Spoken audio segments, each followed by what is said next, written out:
Stream was supposed to start at 3:30, but had some difficulties. Let's get to it like it's not into it though. So we are talking MLB and college football today.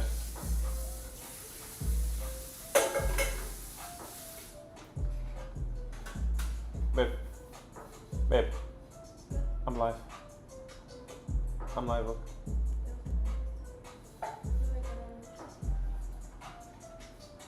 Let's get it, guys. Go ahead and drop. I hear dinner being cooked. No, lunch was just cooked. Yeah, that's what I got. Babe, they can hear you. Let's get it, man. Let's get to it like it's not into it. We are live on Twitter, live on YouTube, live on TikTok, breaking down all of today's college football and MLB games. Damn, these microphones pick up everything, man. Auburn or Baylor, we could talk about it. Do I do prize picks? No, I don't do prize picks personally.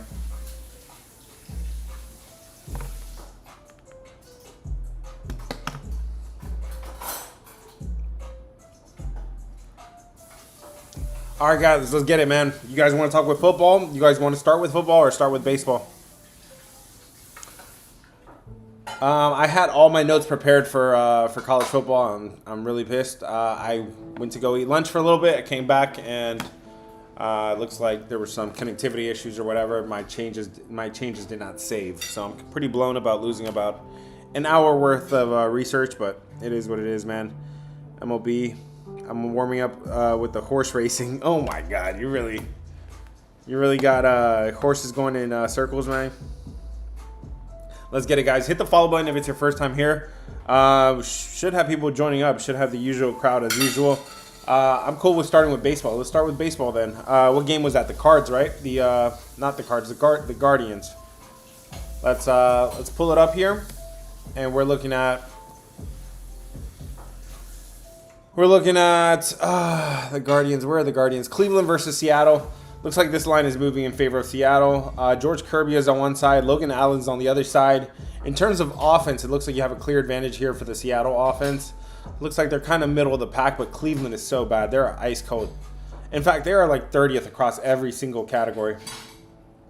In terms of pitching, it looks like we have an edge here, of course, with George Kirby. I mean, we kind of know that. His numbers overall look pretty solid. On the road, his numbers don't look as great as they should. Looks like his xFIP telling me he's due for a little bit of more positive regression coming on the road. And overall due for some positive regression. Meanwhile, Logan Allen, he's been getting hit and could be due for some even more negative regression here. You're on the Guardians. I don't see any reason to be on the Guardians here. I got the better pitcher. I got the better batting lineup with Seattle. I think the Seattle Mariners is the right side here. I'm up 40 from $1. Oh my God, you're doing it blind too. Let's get it, guys. Hit the follow button if it's your first time here. We are live on YouTube, Twitter, YouTube Mobile, and TikTok. Let's get it, man. Charles wants to talk about Colorado. Let's get it, man. Let's either stick with MLB or football. Wins rapid fire. Rapid fire is usually posted at 5:30, but very unlikely that I have rapid fire today. If you just got here, I just lost an hour's worth of research. It didn't save in my Google Sheets the way it normally does. It's so weird. I stepped away for lunch and I came back and everything, an hour's worth was gone. Baby, can you give me one moment, please? You almost done? So yeah, I'm gonna have to get off of here a little bit soon to go redo the research that I had going for me. But let's talk some football, guys. Let's stick with football, and then we'll come back to baseball if you guys have more questions about baseball. Looks like Baylor and Auburn. Looks like people are asking about Baylor and Auburn. Let's talk about it. Give me 1 second here. I got these phones positioned a little bit different this time. Let's talk Baylor. Let's talk Auburn and Baylor. Give me red for Auburn. Give me red for Auburn, blue for Baylor. Let me know what side you're on today, guys. Auburn versus Baylor. Auburn on the road at Baylor today. It's a 2.5 point spread. What side are you guys on today?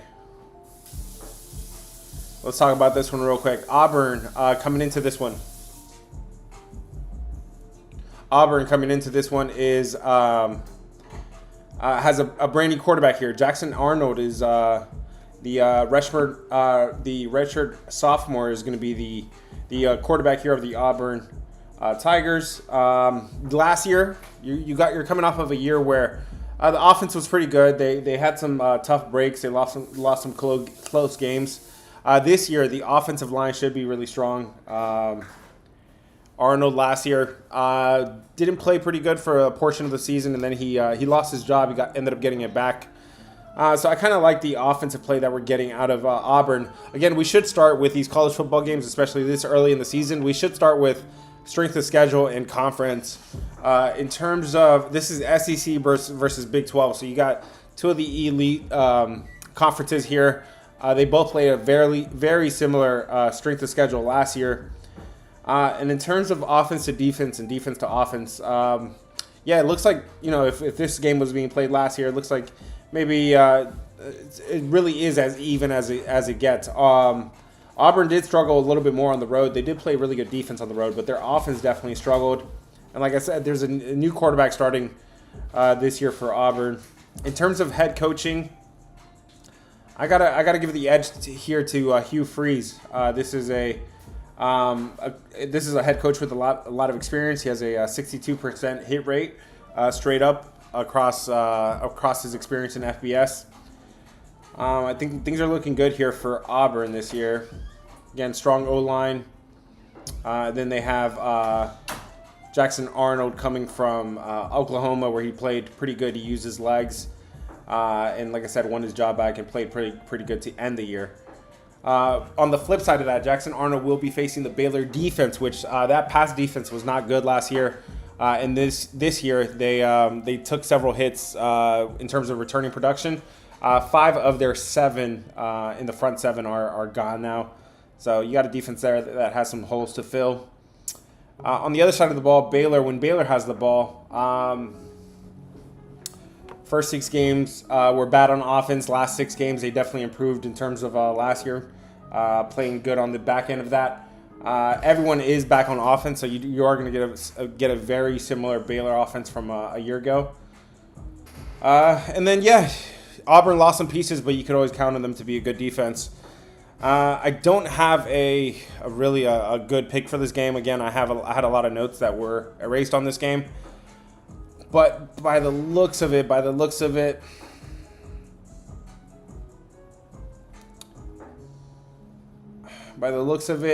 if I had to give you something right now, it would look like Baylor might be the better side here at home. Again, from a year ago, not a lot of discrepancies here. They played really good at home. Meanwhile, Auburn really struggled on the road. I know Auburn is getting a lot of hype coming into this year. In terms of head coach, like I said, this is a pretty even matchup. Maybe a slight edge here to Hugh Freeze, but I really can't come up with this too much on this one. For now, I'm going to say Baylor is probably the better side. Let me see what you guys said about this one real quick. Again, guys, sorry, man. I had a whole bunch of notes ready, and I lost an hour's worth of research just now. I like the fade. Thank you, brother. I appreciate it, man. Cubs definitely winning. Don't you think? You're talking about West Michigan? Western Michigan, yeah, I definitely don't have any notes on that, but you're up against Michigan State, man. And those directional Michigan teams are usually not the ones you want to go with. I just got here. We were talking about college first. Auburn is winning. Coach Freeze is fighting for his job. It's his last chance.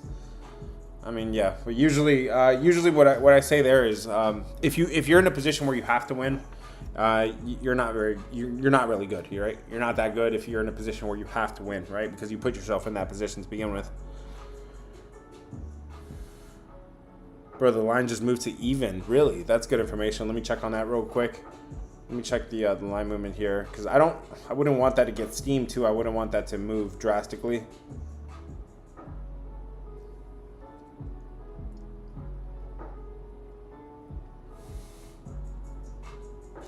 Yeah, it is going. It isn't. It did move in favor of Baylor, and that's a pretty significant move from 2.5 to 1.5. That kind of solidifies what I just told you. Yeah, I think a lot is being made of the Auburn Tigers this year, and I don't see that much of of improvements over the offseason. And like I said, they really struggled on the road on offense last year. And then you have a new quarterback. And then when you think the defense is good, which they should always have a good defense, Auburn does, then you have a brand new system that you're starting on defense. You have a brand new DC, a brand new defensive coordinator going for Auburn this year. Yeah, not a lot of stability with the Auburn Tigers over the offseason. Auburn's a better offensive team than Baylor. Yeah, I'm not arguing that. Better offense for sure. In terms of returning production, I have, let's see if I could extend this a little bit. So you got the 2 receivers coming back for Auburn, but the running backs are all gone. No running backs coming back. For Baylor, you do have the returning quarterback. Sawyer Robertson is back. Running back is back. 2 wide receivers are back. The O-line is pretty much all back too. It's they really took their hits on the defensive side, of the ball.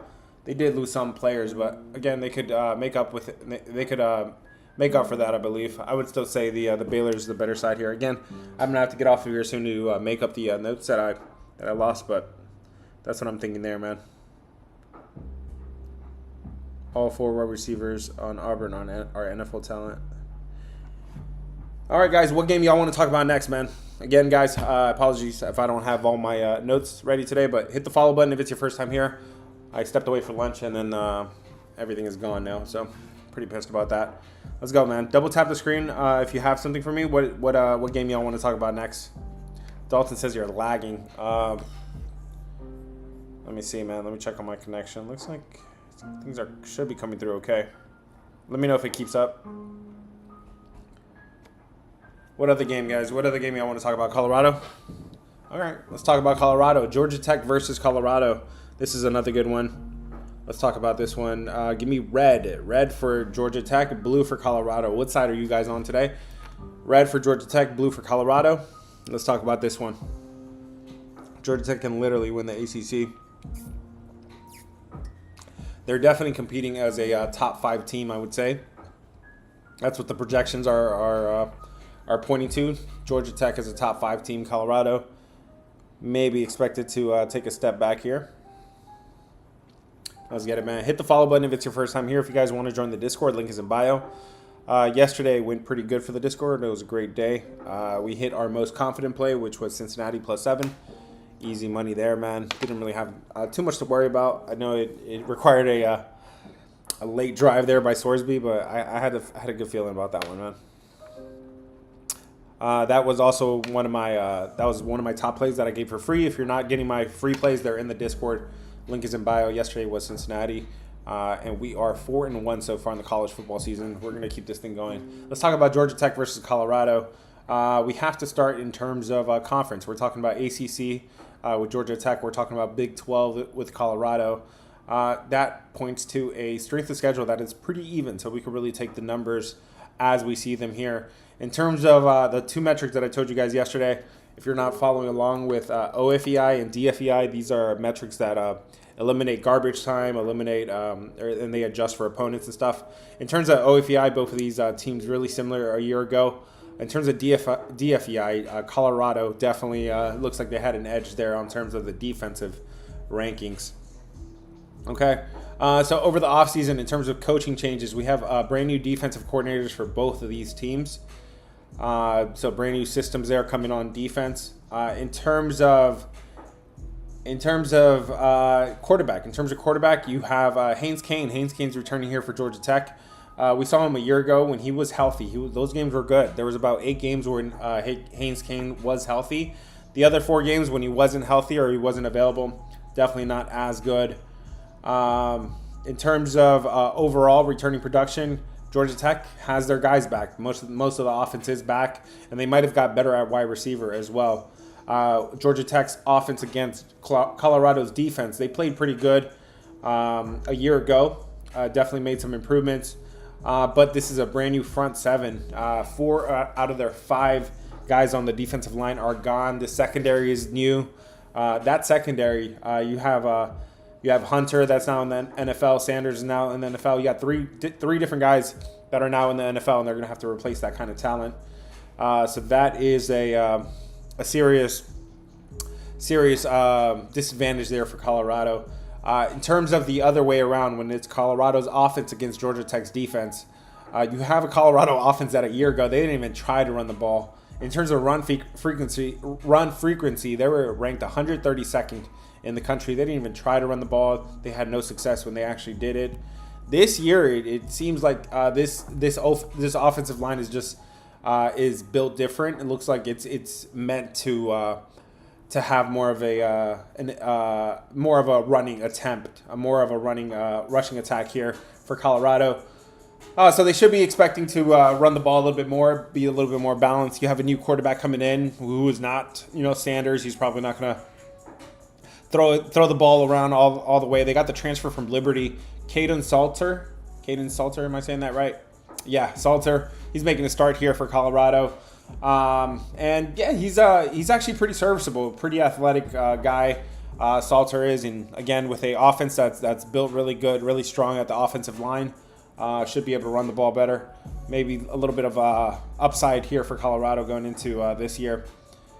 Georgia Tech does lose several pieces on the defensive line. 4 out of the 5 defensive linemen are gone. One of the big storylines with this one, guys, is Colorado is Deion Sanders, right? Head coach Sanders, his health, right? There was all that talk over the offseason about his health, and praise out to him that he made a recovery from that, and he should move forward from that. But again, that is that's kind of a really big storyline going into tonight. This one kind of feels like, okay, yeah, Georgia Tech looks like the right side here, and it's going to be a really public play. And it, based on how Haynes Kane has played, and people are familiar with him, and how good he was when he was healthy, you would think Georgia Tech would be the side here. This one, I'm feeling like this one's a little bit more of a storyline kind of game. How pretty of a storyline would it make if Primetime Sanders wins his first game here in Colorado after his son leaves and after all the health issues he has. This one has the makings of just like a storyline beginning to the season here for Colorado at home. I think Colorado might be the side here. This 4.5 has stayed strong all off season long. The 4.5 has stayed strong. I think there's something to be said about that, guys. Let's see what you guys said about this one real quick, man. Georgia Tech are some dogs. Yeah, of course they are. Colorado is depleted, yes. In terms of returning production, they are only returning back 8 of the starters from a year ago. But the pieces that they got coming in should fit in pretty nicely. And like I said, that's an offense that didn't run the ball a year ago. Maybe these new pieces can help. Tech finished the season by beating Georgia and Miami. Yeah, Georgia Tech was definitely strong to end the season. 14 starters coming back for Georgia Tech. I have 9. I have 9 starters. 5 on offense, 4 on defense. You have the quarterback coming back, of course. You got the running back coming back, and you got one of the wide receivers. That offensive line is pretty depleted there. In terms of the Colorado offense, it is brand new. It is brand new, but the one thing you got is a very, very strong offensive line. All of the guys are back, and they transferred in some pieces as well. I don't trust the Colorado defense. It was horrible last year, probably even worse this year. The defense was pretty good for Colorado. Defense wasn't bad for Colorado. They played the pass really well. They did have a weakness against the run. Georgia Tech not the scariest team against the run. In terms of, let me see how they fared. Georgia Tech, 32nd against the run a year ago. Okay, that's pretty good. But yeah, it was against the pass. It was Colorado's secondary, brother. That whole secondary is in the NFL now, so that secondary definitely played better. And I got to say, they got a Colorado 4.5. Juju should leave Colorado. Yeah, man. Hasn't been almost off-season practice. He beat cancer. Exactly, man. I mean, isn't that kind of like the storyline going into this one? I like the over. I don't have any opinions on the over or under right now, guys. But if you're taking this based off the fact that this is a I mean, I would expect the Georgia Tech's defense to probably take to probably be about balance. Their defensive line took a big hit last year, going into this year, excuse me. And the defensive line for Colorado also took a hit, and the secondary took a hit. So maybe these defenses aren't ready going into this one. If you're on the over, I mean, a lot of Colorado games we're smacking over, guys.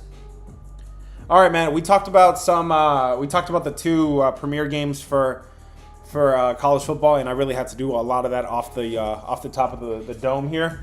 Like I said, man, I lost a good bit of research here. I do have MLB pretty much mostly ready. If you guys want to talk about MLB, let's go. So we talked about the two main games there. The two main games on college football. If you guys want to join the Discord and see what my top plays are, I have to get off of here and do and redo that research that I lost. Bro, nothing frustrates me more than that. Wasn't going to come on here live at all, but let me at least give you guys what I still remember off the dome. All right, let's talk. What game you guys want to talk about? Come on. Somebody throw some games out there, and we'll talk about it. Dalton, let me know if the lag is better now, if it's still there.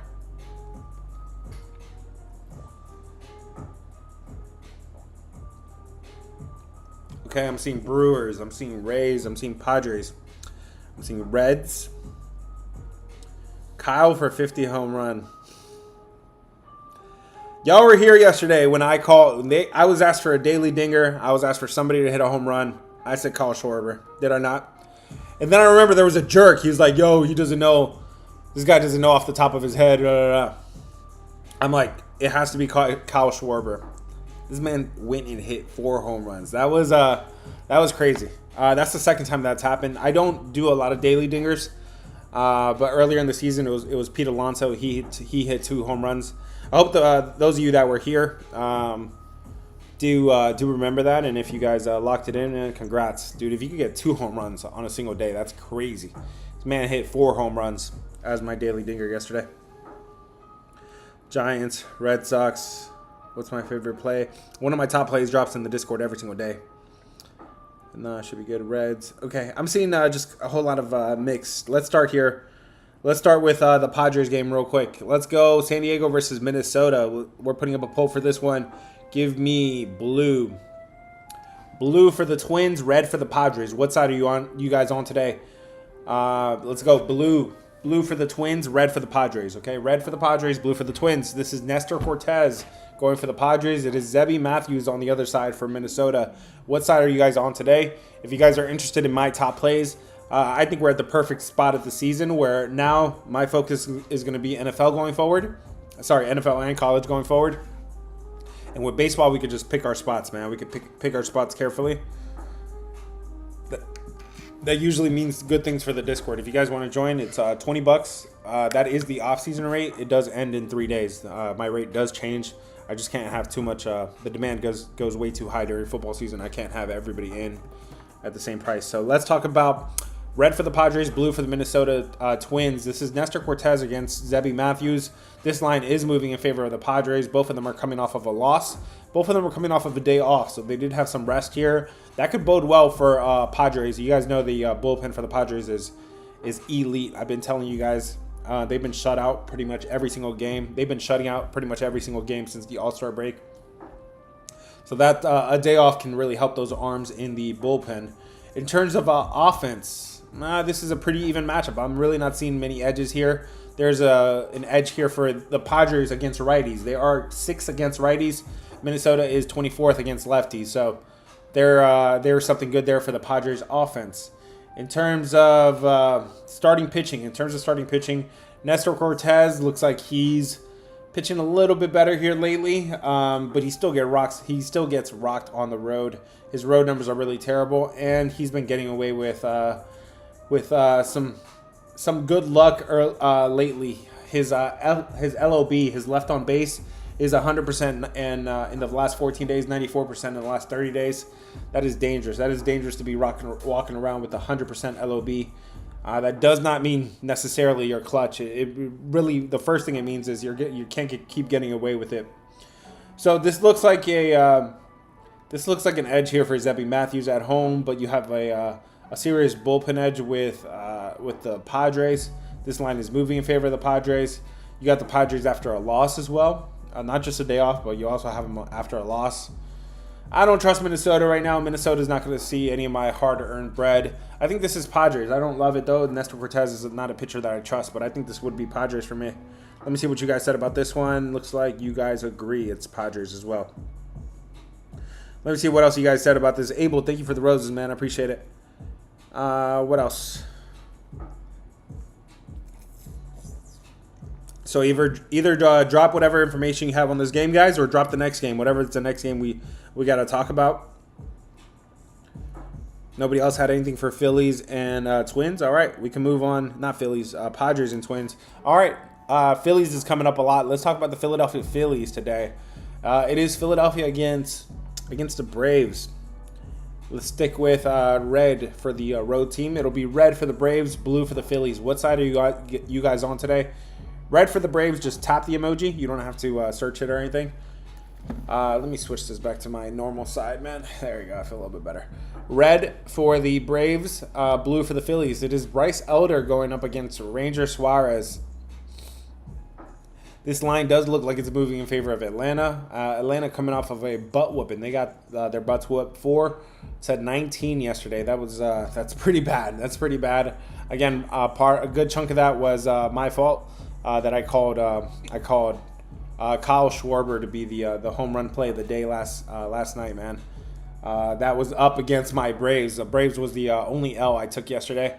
So yeah, it didn't work out in my favor, unfortunately. But let's talk about it today. Atlanta versus Philadelphia. In terms of offense, both of these offenses continue to be pretty hot. Don't sleep on Atlanta. They can still hit for sure.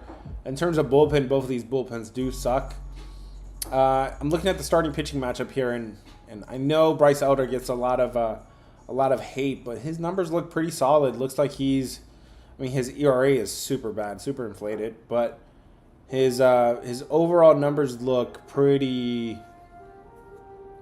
okay. Looks like his left on base is pretty good. He's not giving up a lot of barrel rate. I don't have the breakdown like I do for the other ones, but Ranger Suarez is definitely the better pitcher there. I don't have to spend too much time convincing you on that. This line is moving in favor of Atlanta, and we could expect it to be in reverse as well. I mean, it was kind of like that yesterday, though, too. I don't know. I feel like Philadelphia is pretty pissed about the being swept over the weekend. Was it the weekend? Over the middle of the weekend, they were swept in New York. I think they're pretty pissed about that. I think they got to make up some ground here. Atlanta obviously not having a good season here, and they could be checking out at any point. Bryce Elder is not the pitcher that I'm going to trust to go up against Philadelphia in the bank. I got to say this is Philadelphia for me, or pass. Let's see what you guys also agree, Philadelphia. I just do got to admit that this line is moving in favor of Atlanta, and you could expect the Philadelphia to be a public side, man. So do keep that in mind. My man Dalton, what's up, Dalton, on YouTube? He says, what do you think about the Reds? Let's talk about it real quick. Cincinnati Reds. Where are the Reds? There we go. They're up against St. Louis. Give me red for the Reds, blue for the Cardinals. What side are you guys on today? Red for the Reds. I got you guys next. Red for the Reds, blue for the Cardinals. What side are you guys on? The St. Louis Cardinals or the Cincinnati Reds? Red for the Reds, blue for the Cardinals. It is Matthew Liberatore going up against Zach Lytle. This line is moving in favor of Cincinnati. Cincinnati coming off of a 3-game sweep. They got swept by the Dodgers. I told you it was the first time this season that they were going to get swept, and it did end up happening.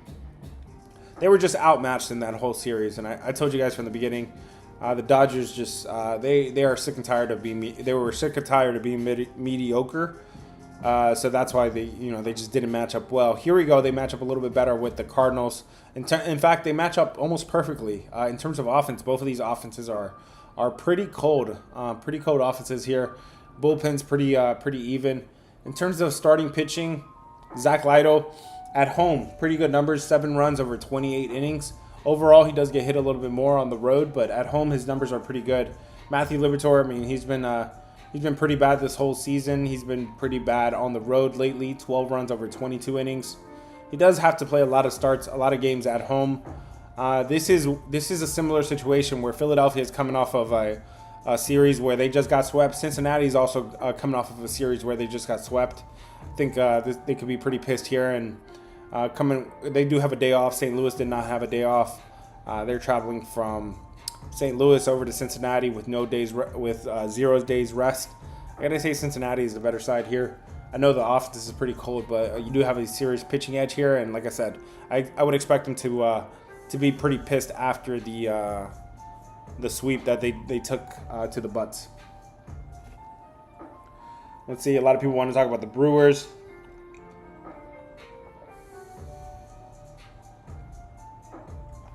Let me get to that scoreless first inning real quick. What I consider a scoreless first inning between Pittsburgh and Boston. Both of these offenses are actually pretty good. Pittsburgh has some bats right now, yo. Pittsburgh finally has some bats. I did tail them for a couple of those games in St. Louis. They definitely matched up really well with St. Louis. So their bats are pretty good right now. Boston is 14th as well. So both of these bats are pretty good. I can trust Paul Skeens to do his part. But Peyton Toll, who the is that? Peyton Toll. He's a rookie making his first start here in MLB. There is word that he was pretty good in AAA. In fact, really, really good. He gave. Did I switch this around somehow? Peyton Toll. 1 run given up in 24 innings. Those numbers are elite in AAA. Let me just verify them, make sure they're good Let me make sure they're good real quick before I want to give you guys accurate information. I'm looking at the AAA numbers for this guy going for Boston today, Peyton Toll. He is being summoned ahead of his MLB debut. He's coming up from AAA. And he should receive an opportunity to remain in the rotation. Yeah, so these numbers are swapped. So there are 2 rookies making their start today. That's so weird. How did that happen? I'm telling you, something happened while I was away for lunch. Somebody really came to my computer and did some shit. I'm swapping this real quick. So sorry, the minor league pitcher for Boston is not that good, but he's good. He's good. He's given up 6 runs over 19 innings in AAA, 10 runs over 37 innings. I was looking at the other rookie starter. There's another rookie starting for the New York Mets today. So you have a rookie making his very first debut. He wasn't really anything special, but he did earn a spot here for Boston. I'm not trusting it. You guys should know by now. I don't trust these rookies making their very first start of the season. Especially when he's getting hit up in AAA a little bit. His numbers in AAA are not that electric. So if you're on the scoreless first inning, I would say Paul Skeens, I do like that half of it, but Peyton Toll to do his half, I wouldn't feel comfortable with that. Phillies, we talked about the Phillies game. I'm not going to talk anybody off of Phillies. They could be pretty pissed here after being swept in New York, and the bats are pretty hot. And I shared that trend with you guys where teams that scored 10 runs or more in their next game, they are smacking. They are still winning the next game, that's a little opposite, but that kind of tells you the teams are kind of some teams are probably just giving up at this point. What game was next, man? What game was next? Okay, Dodgers versus D-backs. Let's talk about Dodgers versus D-backs. Give me red for the D-backs. Give me blue for the Dodgers. What side are you guys on today? Red for the Diamondbacks, blue for the Dodgers. It is Zach Allen against Blake Snell. What side are you guys on, man? The Reds are fraudulent. There was a tough matchup against the Dodgers. Very tough matchup. Usually when it's usually when you're ready to quit on a team, that's when it's usually best to back them, man. Anybody on the Diamondbacks? Give me red for the Diamondbacks, blue for the Dodgers. Zach Gallen is going up against Blake Snell. Going for the Dodgers. This line is staying strong here. Dodgers are a -200 fave here at home. In terms of offense, guys, both of these offenses are kind of top 10, top 12-ish. Both of these offenses are pretty good. Diamondbacks don't have any issues there. In terms of pitching, guys, Zach Gallen is not pitching as bad as he was full season. His full season numbers are pretty bad, but as of lately, his recent numbers are definitely better. I mean, I don't know. I don't think I need to spend too much time on this one. On the road, Arizona is Zach Gallen is pitching better, pitching much better. I'm not seeing too many edges with this one. I'm not seeing too many edges to take to lay the juice there with the Dodgers.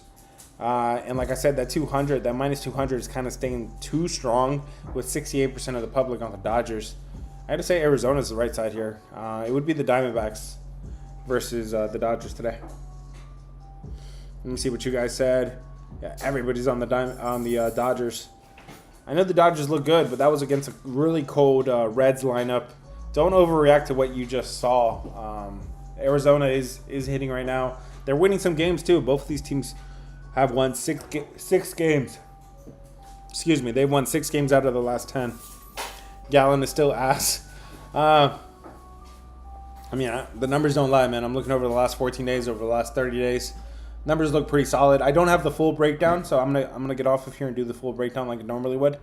But if I'm looking at the like from a bird's eye view, yeah, this is Zach Gallen. Looks like he's pitching better, not as bad as he was full season. Phillies only get 10 runs tonight, and that's still a lot of runs, and that should still be enough to beat Atlanta.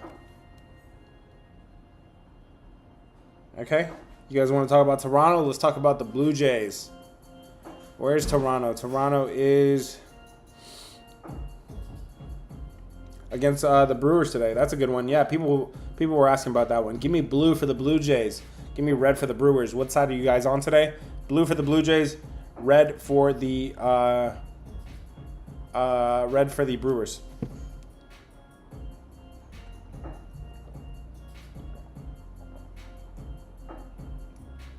It is Milwaukee against Toronto. It is Freddie Peralta against not Justin Bieber, Shane Bieber.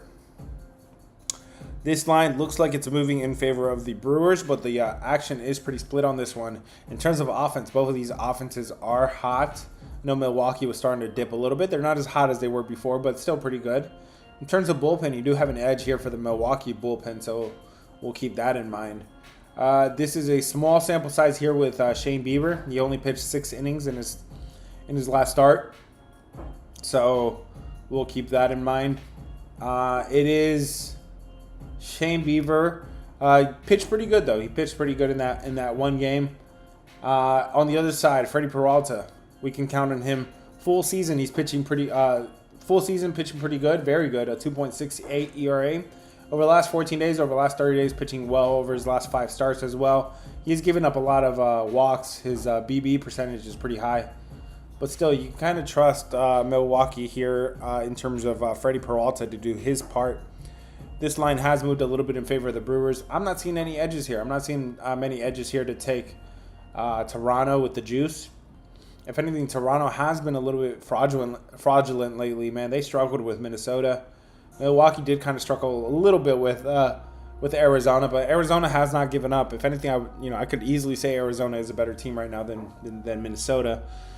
So Milwaukee coming off of back-to-back losses. Milwaukee after a loss has been pretty good this year. They don't let a lot of losses stack up. Their bullpen is a pretty good unit as well, like top 12. It looks like in the bullpen. So I do have a bullpen edge. I do have a pitcher that's been doing this all season long and pitching pretty well. And the offense is pretty even. I think the Brewers are the right side here. Give me the Brewers over the Blue Jays. Let's get it, guys. Last call, man. Hit the follow button if it's your first time here on YouTube. Give me the subscribe button and give me the thumbs up as well. Let's go. Swaggy agrees. Swaggy says take the Brew Crew today in Toronto. What game is next, guys? Cubs. Let's talk about the Cubs then. The Cubs at Colorado. In Colorado today. Cade Horton against German Marquez. Let's talk about that game real quick, and then we're gonna go pretty quick here, guys. Give me blue for the Rockies. Are the Rockies barking today, or is it the Cubs? Give me red for the Cubs, blue for the Rockies. What side are you guys on today? Cade Horton against German Marquez. Again, guys, I nearly canceled the live today. I walked away, and my college football research that I had done had disappeared. I checked the version histories, nothing were there, man. It was crazy. It was like a connectivity issue or something. I came back and it said the changes had to be reverted or something. Pretty annoying. You count on the cloud, and sometimes the cloud can fail you. Let's go. It is red for the Cubs, blue for the Rockies. This line is moving in favor of the Cubs today. It is a pretty public play. 82% of the public on the Cubs. Cubs are coming off of 3 straight losses, but they remain the number 1 team after a loss. They are 39-18 after a loss, 68%. The Cubs usually bounce back. They've been doing it all season long, and at this point, they've let 3 losses stack up on them. In terms of offense, both of these offenses are pretty cold. No edges there. You do have German Marquez making his first start since July 23rd. We haven't seen this guy in a good month and a week. He's coming off of a bicep injury. He did make 2 rehab starts. He made 2 rehab starts. He pitched 3 runs in 7 innings, so pretty okay numbers there for German Marquez. He has to pitch in Colorado all the time, so his actual numbers here in Colorado, over the last 5 games, they look okay. 12 runs over 24 innings. This is, for Colorado standards, this is pretty good here. But I'm not seeing many edges here. I know Cade Horton is pretty good. He's very good, but he's definitely getting away with a lot of a lot of batters left on base. Numbers are pretty bad there. But when it comes down to it, Cade Horton is the better pitcher. He's not coming off an injury like German Marquez. This offense does need to snap out of it. The Chicago Cubs have proved to us all season long that they could bounce back. They should be able to bounce back, especially after being swept in their last series, or they're losing the last 3 games of the series, I believe. It would have to be the Cubs here, but I just don't know. I like it in straight up. I just don't know if they could cover the number. Can you look at Cade versus hitters? I got you. Cade Horton does not have a weakness against lefties or righties. He pitches pretty well against both. I'm not seeing any advantages or disadvantages there. Pirates. Did we talk about Pirates? We talked about the scoreless first inning there. In terms of the side, this line is moving in favor of Boston. I can't see it. Not with this rookie making his first start of the season here. He's getting called up. Now, he pitched okay in AAA. His numbers in AAA were okay. 10 runs over 37 innings.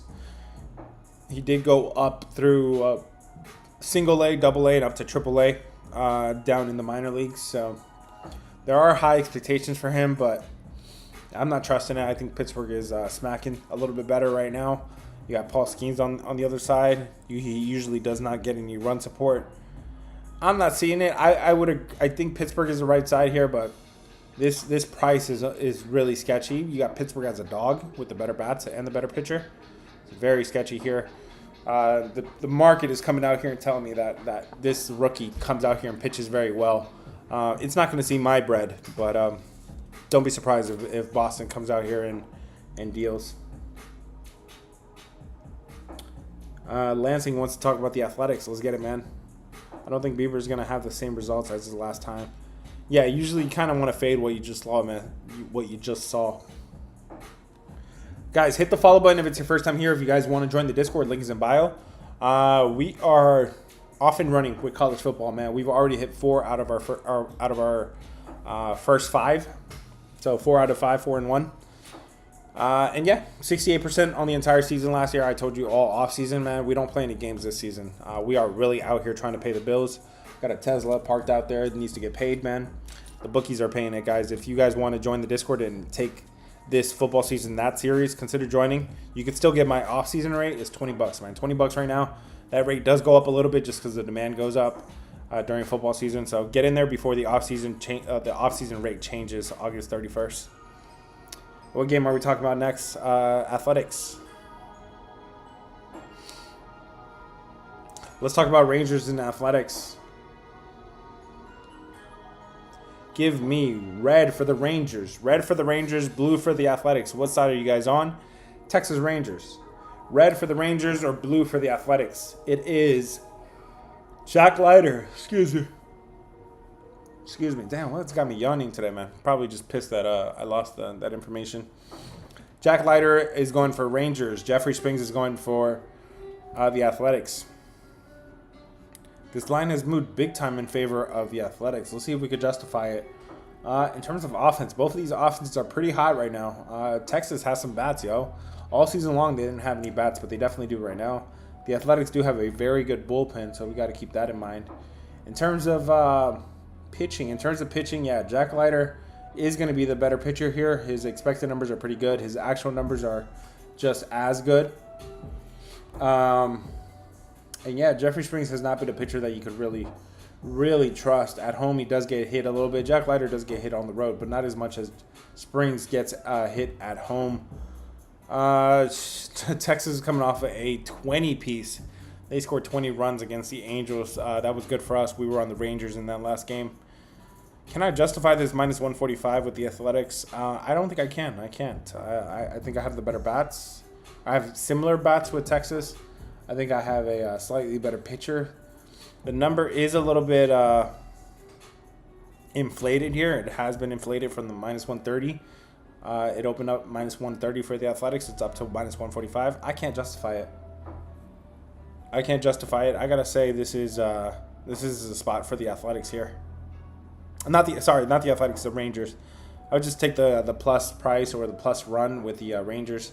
You have similar bats and, like I said, a pitcher that I could trust a little bit more.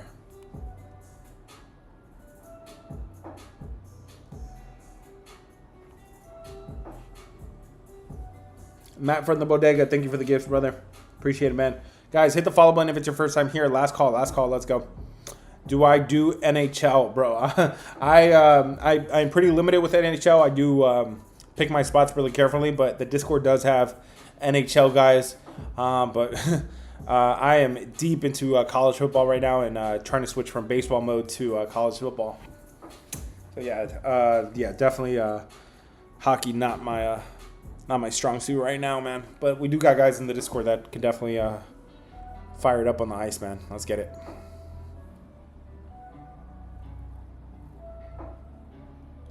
Let's get it, man. Hit the follow button if it's your first time here. If you guys want to join the Discord, link is in bio. It's $20, man. You've been saying Brewers. We already talked about the Brewers, brother. But I got you. Let's talk about it again. Milwaukee versus Toronto. Yeah, Shane Bieber. I can't really trust him to come out here and perform as good as he did in his last game. It's a small sample size. And he's still coming off an injury. Freddie Peralta has been doing it way longer. He's been solid all season long. He's got a 15-5 record. Pretty insane numbers there. This number is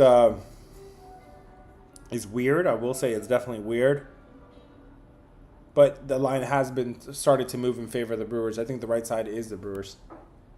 What's my best pick today? I drop one of my top plays for free every single day in the Discord. Link is in bio.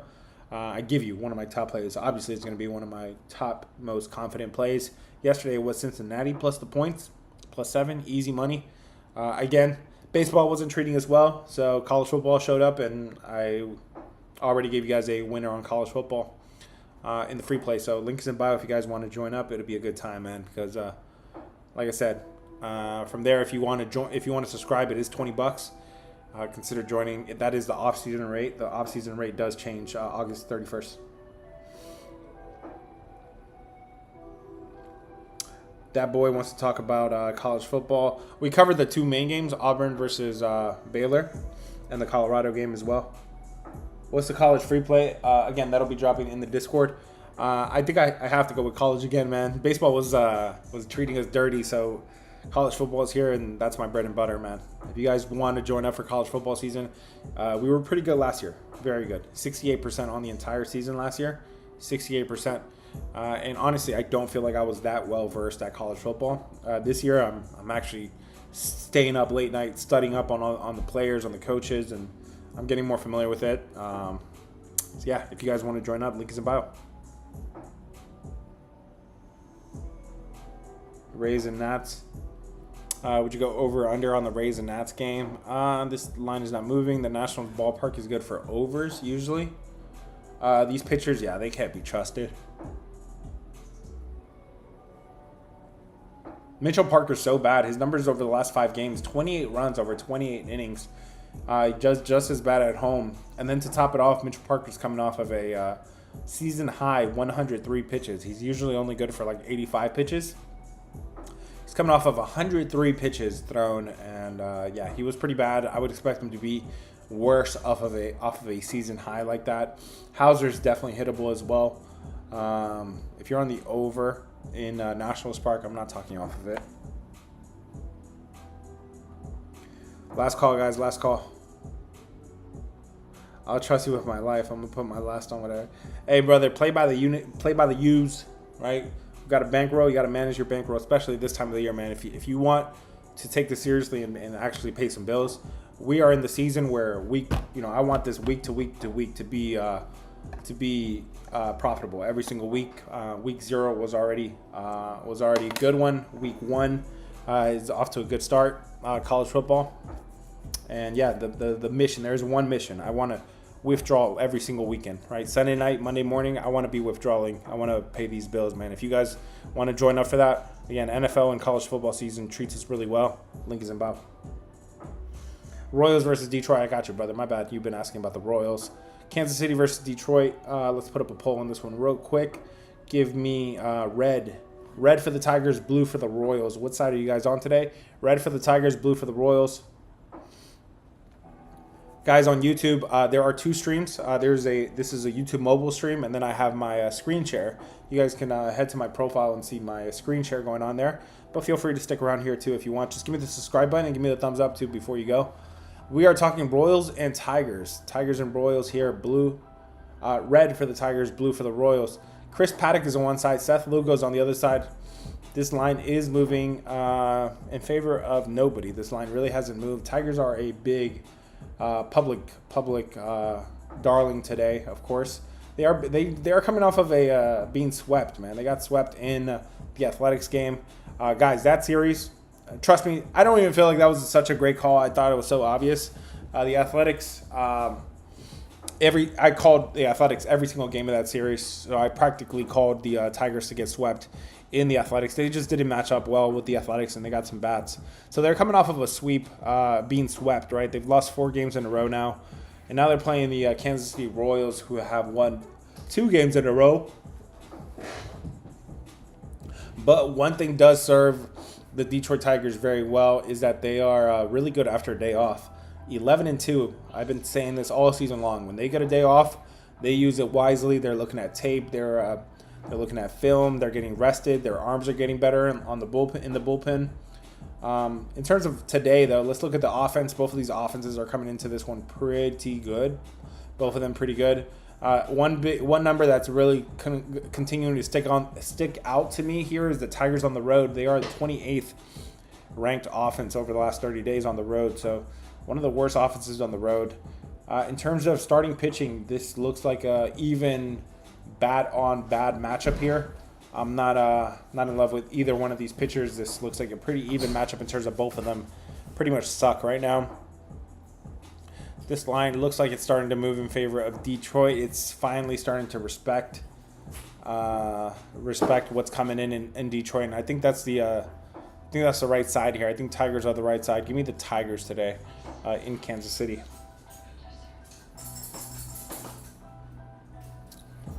Last call, guys. Last call. Michigan State under. I don't have over and unders ready for college football yet. I don't have college football. I don't have college football over and unders ready. But if you guys want to talk about the side, I can help you there. Baylor or Auburn. I made the pitch earlier for the Baylor Bears. This line has since then moved a little bit in favor of Baylor. Plain and simple. I mean, both of these guys play in competitive conferences, and both of them had a very similar strength of schedule and offensive and defensive rankings, advanced rankings, look pretty even. I'm not a fan of Auburn having to play with a new quarterback that is transferring in from Oklahoma, learning a brand new system. And then on the defense, you got questions too. You got a brand new defensive coordinator with Auburn. Baylor definitely took some hits on defense, but it's their offense where I think everybody is back. They played great to end the season last year. Baylor did. And the front seven there for Auburn definitely is missing some pieces. Let's look at specifically the returning production here. Like I said, you have a brand new quarterback going for Auburn, but you do bring back the 2 receivers and 4 of the 5 offensive linemen. So pretty strong offensive line there for Auburn. In terms of Baylor, you're bringing back pretty much everybody on offense. Like I said, the quarterback is back, the wide receiver, the two top wide receivers, the running back is back, and the offensive line is back. I don't know. I feel like a lot of people are high on Auburn. They're sipping on the Auburn juice. I'm not buying into it. Hugh Freeze is nice, but Dave Aranda isn't so bad here in his 6th year too. He has a lot of experience on the Baylor side. You got again more stability with the Baylor offense.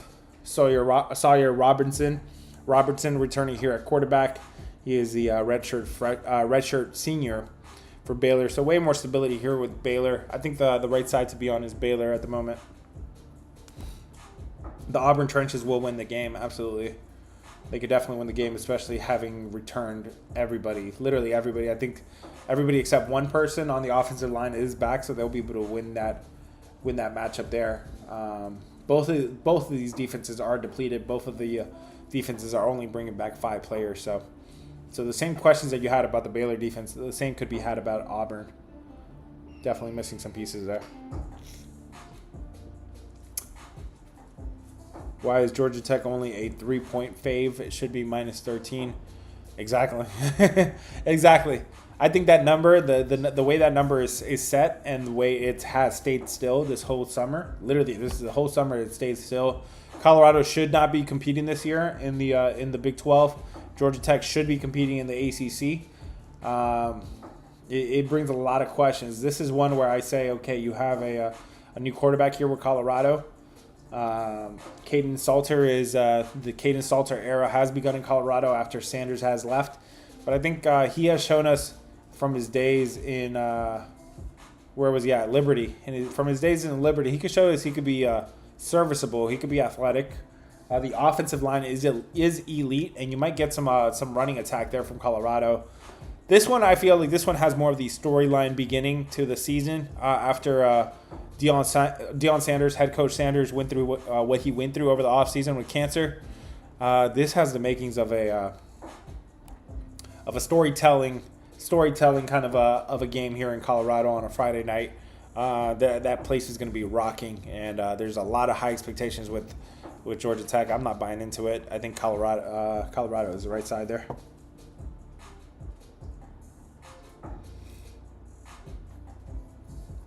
Auburn arguably has the 2 best defensive linemen.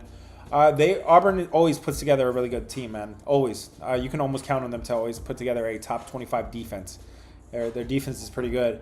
But you mentioned that defensive lineman. No, only one guy is coming back. Keldrick Falk is the only defensive lineman coming back. Everybody else is gone. Everybody else is gone. So they're missing pieces there on the front line, the defensive line, and the linebackers. 3 of the 4 out of the linebackers are also gone. Their secondary is returning. Their secondary is back, but no, that front 7 is taking a big hit.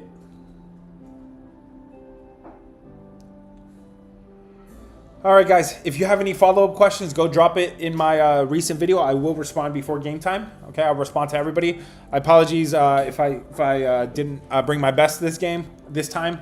Again, I'm still putting in my reps with college football, so give me a moment as I transition from MLB to college football, at least out loud with you guys.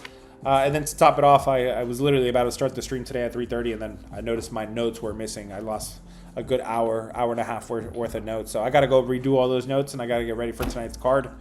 Guys, Nobody else on the internet has put in the work like you've seen me put in the work all summer long. Just know college football and NFL means so much more to me. So I'm out here working every single day, man. Every single night I'm up till like 2 in the morning. If you guys want somebody that does this full time, that does this for a living and cares this much, puts in this much work, consider joining the squad. $20, man. You get access to everything with $20. That rate does change for football September 1st. It's a new rate. Hit the follow button if it's your first time here. One of my top plays will drop in the Discord for free. Let's go. Can you talk about the Mets game? We did talk about the Mets game a little bit. Actually, we didn't. So you got a rookie starting there for the New York Mets. This rookie has been electric, but he's only coming up here because of injuries or some sort. There's no guarantee. There's no actual spot for him to stick around. This price is really telling me that this guy is actually going to come out here and pitch pretty well. They're coming off of an embarrassing loss against Miami yesterday. I'm not backing this rookie. Usually I look to fade rookies in their first start, but this is one where I'm at least going to stay away from it. But don't be surprised if the New York Mets come out here. Look at this thing priced at -185. This is crazy. Hit the follow button if it's your first time here. If you want one of my top plays, link is in bio. Let's go. Baby oils included. Bro, you funny. Will Army cover? I'm only looking at FBS. I think Army's opponent is FCS today. All right, guys, go drop your questions in my latest video. I will respond before game time. I promise you I will. And you will actually get one of my more last-minute opinions when I respond before game time, guys. Thank you. I appreciate you guys being patient with me. You guys were actually really cool today, man. Kyle Schwarber, man. He hit all those bombs yesterday after me calling the Daily Dinger. Again, guys, feel free to ask me about any of those segments that you guys usually want. I got you guys, man. Like I said, I'm not just I haven't just called Daily Dingers over the summer. I've been telling you guys college football was going to be special, and we're off to a really good start. Let's keep it going tonight, guys. If you want my full card, link is in bio. Let's go. Whoops. Catch you guys on the next one. Peace. YouTube, Twitter, thanks for joining with